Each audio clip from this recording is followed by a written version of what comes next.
குளிரூட்டப்பட்ட 2-3 கோடி ரூபாய் கார்களில் பயணிக்கின்ற நீங்கள் உங்களது தாய் தந்தையருக்கு, வயதான தாய் தந்தையருக்கு எவ்வகையான ஒழுங்குகளை செய்யலாம் என்று சிந்தியுங்கள். அவரை பராமரிப்பதற்கு, மொத்தமாக அவரை பராமரிப்பதற்கு என்ன செய்ய வேண்டும் என்று சிந்தியுங்கள். உங்களது காணிகளின் காவலர்களாக அல்லது நீங்கள் பெற்றெடுத்திருக்கின்ற உங்களது பிள்ளைகளை வளர்க்கின்ற ஆயாக்களாக அவர்களை நீங்கள் ஆக்க வேண்டாம். அவர்கள் உங்களது எஜமான்கள், உங்களது அரசர்கள், உங்களது சுவர்க்கத்தை தீர்மானிக்கப் போகின்றவர்கள் என்கின்ற சிந்தனையோடு வாழுங்கள். அதுதான் இஸ்லாம் நமக்கு சொல்லித் தருகின்ற விடயம். அரபு இஸ்லாமிய நாடுகளிலே இதனை அழகாக காணலாம். சவுதி அரேபியாவிலே சகோதரர்களே சில அதிசயங்களை காணலாம். ஒரு தந்தை, நான் சவுதி அரேபியாவிலே ஒரு சவுதியைச் சேர்ந்தவர், அது குடும்பத்தின் அவரது வீட்டிலே தங்கி இருந்திருக்கிறேன். எப்படி என்றால், குழந்தைகள், பிள்ளைகள் தனது தந்தையை கண்டால் உடனே அவரது நெற்றியில் பாய்ந்து முத்தமிட்டு அவரது கையையும் முத்தமிட்டுத்தான் பணிந்து கதைக்க ஆரம்பிப்பார்கள். அது யாராக இருந்தாலும் சரி. அந்த நாடுகளில் அது கடும் கவனமாக பேணப்படுகின்றது. பிர்ருல் வாலிதைன், உங்களுக்கு தெரியும், அரபு நாடுகளோடு சம்பந்தப்பட்டவர்களுக்கு பிர்ருல் வாலிதைன், பெற்ற தாய் தந்தையர்களை கௌரவப்படுத்துவது, அவர்களுக்கு உபகாரம் செய்வது என்ற தலைப்பு அதிகம் பேசப்படுகின்றது. அதற்காக அந்த அரசு அதிகமான பணத்தொகையை செலவு செய்கின்றது. ஏனென்றால் இது ஒரு ஆரோக்கியமான சமூக கட்டமைப்புக்கான அடிப்படை என்பதில் மாற்று கருத்தில்லை. வீட்டிலே தன்னை பெற்றெடுத்த தாயை, தந்தையை மதிக்காதவன் அந்த சமூகத்தை மதிக்க மாட்டான். சமூக சிந்தனையாளனாக அவன் முளிர மாட்டான். அந்த சமூகத்தில் உள்ள பெரியவர்களை மதிக்க மாட்டான். இதுதான் அடிப்படை. சகோதரர்களே, தந்தை ஓய்வு நிலைக்கு வந்து விட்டார். இப்பொழுது வயது வந்துவிட்டது, வயது முதிர்ந்து விட்டார். ஓய்வு நிலைக்கு வந்தால் அவரிடம் உழைப்பில்லை, அவரிடம் போதிய அளவு வருமானம் இல்லை. இப்படி வளர்த்தெடுத்து அவனை கல்வியின் சிகரத்தில் ஏற்றிய அந்த மகன் தனது தகப்பனுக்கு கணக்கு பார்த்து காசு கொடுக்கிறான். போதும் தானே, இடித்து கேட்கிறான். என்ன உங்களுக்கு ஒரே காசு தேவை? எங்களோட பாசையில நிறைய செல்லலாம். மதிப்புக்குரிய சகோதரர்களே, ஒரு முறை ஒரு சஹாபி, ஒரு நபித்தோழர் வருகிறார். வந்து நாயகம் ஸல்லல்லாஹு அலைஹி வஸல்லம் அவர்களிடம் சொல்லுகிறார், அல்லாஹ்வின் தூதரே, என்னிடம் செல்வம் இருக்கின்றது, எனக்கு குழந்தைகளும் இருக்கிறார்கள். எனது தந்தை என்னுடைய செல்வத்திலிருந்து எனக்கு தெரியாமல் எடுத்துக் கொள்கிறார் என்று முறைப்பாடு செய்கிறார்.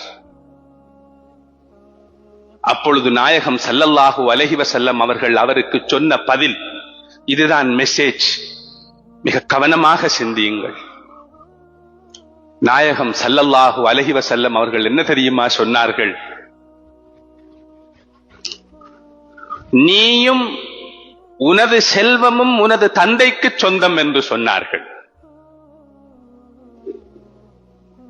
சகோதரர்களே, எங்களது எல்லாமே எங்களது தந்தைக்கு சொந்தம்.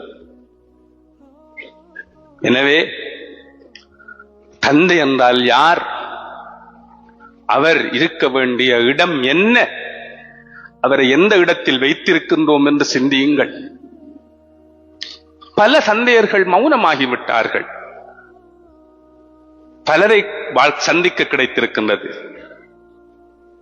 எங்களுக்கு எங்களது தந்தை ஒரு மிக பெரும் ரோல் மாடல். அவர் எப்படியாக இருந்தாலும் சரி, அவர் எந்த நிலையில் இருந்தாலும் சரி, அவர் எனக்கு தந்தை. அவருடைய பொருத்தத்தில் தான் எனது ரப்புடைய பொருத்தம் இருக்கிறது. அவ்வளவுதான், அதை தவிர வேறு ஒன்றுமே கிடையாது. ஒரு காலத்தில் நாங்கள் சிறுவர்களாக இருக்கின்ற பொழுது எங்களுக்காக அவரை உருக்கி உருக்குலைத்து உழைத்து தருகின்ற பொழுது நாங்கள் வேண்டியதையெல்லாம் விரும்பியதையெல்லாம் சில நேரம் தாய் விரும்ப மாட்டார், அதை வாங்கிக் கொடுக்க வேண்டாம், அதன் மூலம் அவர் பழுதாகி விடுவார் என்று தாய் சொன்னாலும் தகப்பன் ஆரம்பத்திலே கண்டித்தாலும் பிறகு பின்னால் சென்று வாங்கி கொண்டு வந்து கொடுத்து விடுவார். அதுதான் தகப்பன். ஒரு காலத்திலே ஒரு ரோல் மாடலாக இருந்தார். தந்தையுடைய குரல், அவரது கம்பீர குரலை நாங்கள் கடும் ஆழமாக ரசித்திருக்கிறோம். அப்படி இருந்த பல தந்தையர்கள் இன்று மௌனிகளாகி விட்டார்கள். அவர்கள் பேசுவதில்லை. சமூகத்திலே யாரையும் நாம் காட்டிக் கொடுக்க கூடாது.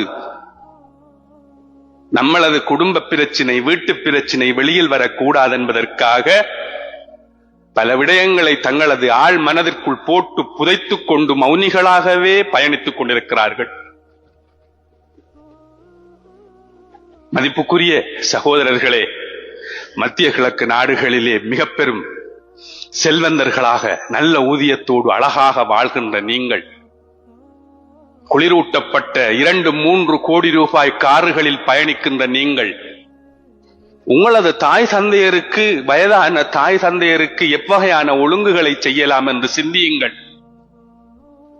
அவரை பராமரிப்பதற்கு, மொத்தமாக அவரை பராமரிப்பதற்கு என்ன செய்ய வேண்டும் என்று சிந்தியுங்கள்.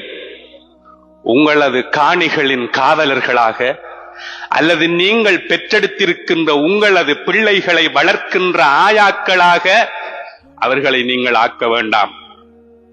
அவர்கள் உங்களது எஜமான்கள், உங்களது அரசர்கள், உங்களது சுவர்க்கத்தை தீர்மானிக்கப் போகின்றவர்கள் என்கின்ற சிந்தனையோடு வாழுங்கள்.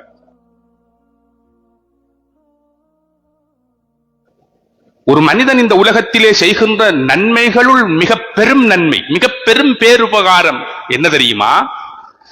தனது தந்தையின் நேசர், தனது தந்தை நேசித்த அந்த மனிதரோடு நல்ல உறவை பேணிக் கொள்வது என்று சொன்னார்கள்.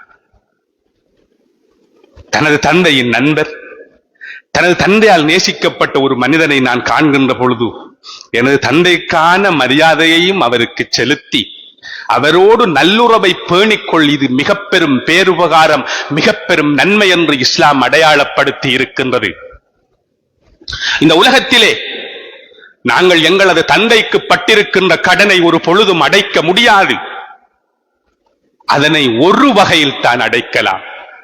அவருக்கு ஒரு பரிசு கொடுக்க வேண்டும் என்று விரும்பினால்,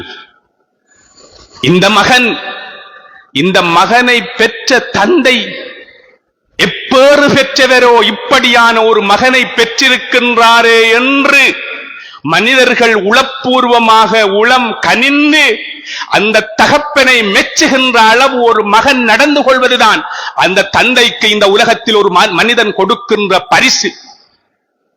அப்படி செய்வதன் ஊடாகத்தான் அந்த தந்தைக்கான கடனை அடைக்கலாம். சகோதரர்களே, வல்லவன் அல்லாஹ் எம் அனைவரையும் ஏற்று கபூல் செய்து கொள்வானாக. அவனது நல்லடியார்கள் அது